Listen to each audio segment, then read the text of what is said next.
Have you ever wondered why so many talented people never seem to reach their full potential?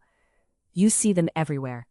They have the skills, the intelligence, the resources, yet somehow they remain stuck in the same place year after year. Meanwhile, a select few with seemingly fewer advantages race ahead and achieve extraordinary things. The difference isn't luck, and it isn't talent. The difference is understanding what actually holds people back, and then having the courage to change it. Let me be direct with you. Most people are living a life designed by default, not by design. They wake up to an alarm, shower, get dressed in the same style of clothes they wear every single day, and head to a job that demands their time and energy but never truly engages their passion. Their workplace is a sterile environment of fluorescent lights and identical desks, rows of them stretching down corporate hallways. They sit and stare at screens that glow with the same bluish light, day after day, week after week. The work is predictable, the environment is uninspiring, and the feeling of growth is almost entirely absent. When they finally leave the office, they don't rush toward something they love. Instead, they rush toward comfort. They go home to apartments and bedrooms where they spend their evenings scrolling through phones, the blue light reflecting in tired eyes. They consume content created by other people rather than creating anything themselves. Hours disappear into the glow of a screen, and suddenly it's time to sleep. Then the alarm rings again, and the cycle repeats. This is the trap that catches 99% of people. It's not a trap of circumstance. It's a trap of habit. It's a trap of doing what feels easy instead of doing what matters. And the tragedy is that most people don't even realize they're caught in it. Now let's talk about the 1% who escape. What are they doing differently? First, they understand something crucial. Potential is not a gift you receive. Potential is something you build. It grows through deliberate action, through pushing against resistance, through doing the things that are hard.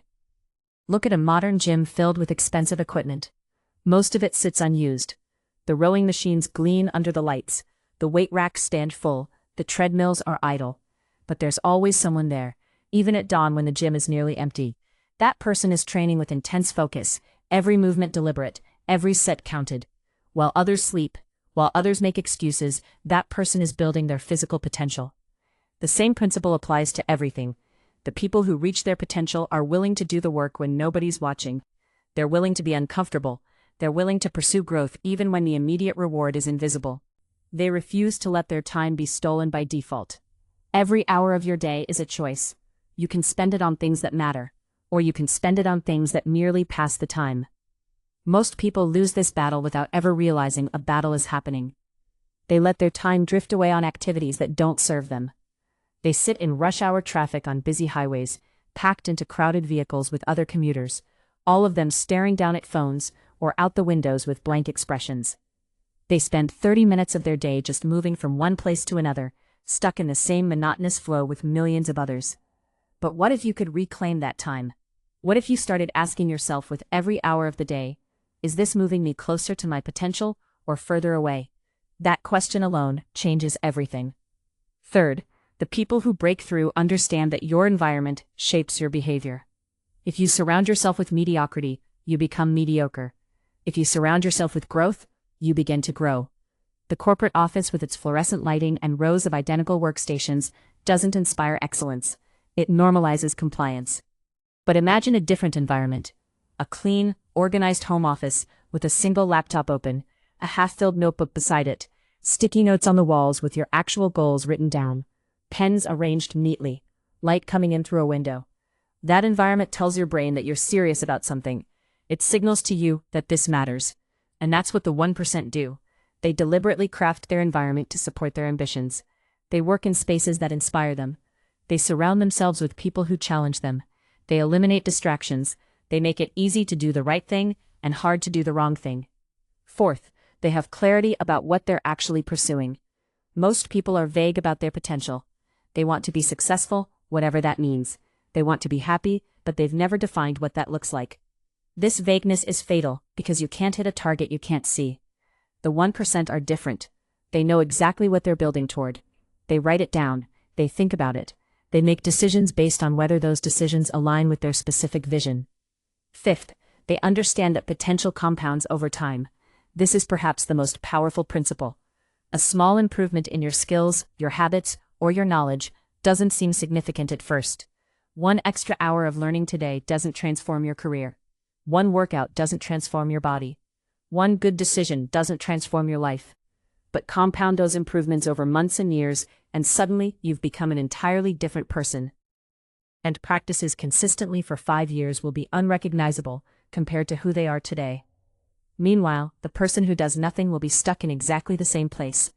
Most people underestimate the power of compounding because they're focused on the short term. They want results immediately. They don't see improvement after a week, so they quit. They don't see results after a month, so they give up. But the 1% play a different game. They think in terms of years and decades. They focus on the process, not the outcome. They trust that if they do the right things consistently, the results will eventually appear.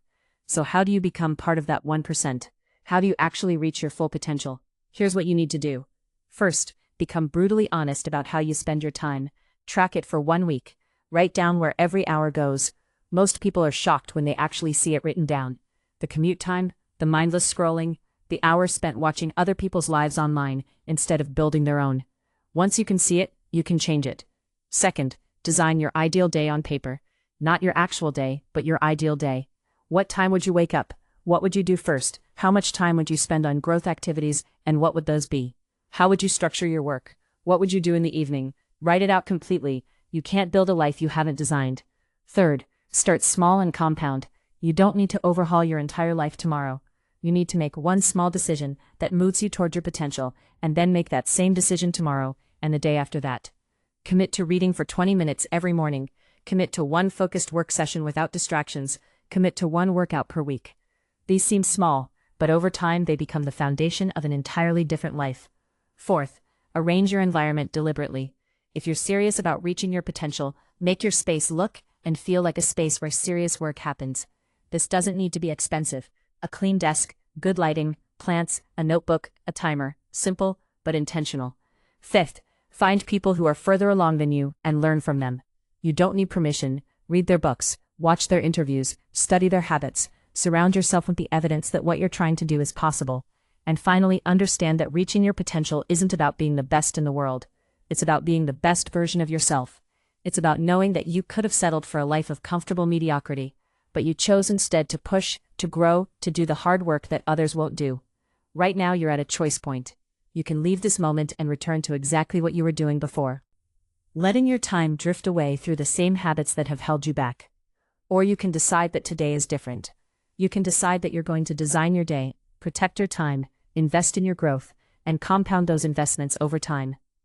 99% of people never reach their potential because they never decide to. The 1% reach it because they understand that potential isn't something you wish for. It's something you build, deliberately and consistently, until one day, you look back and realize you've become exactly who you needed to become.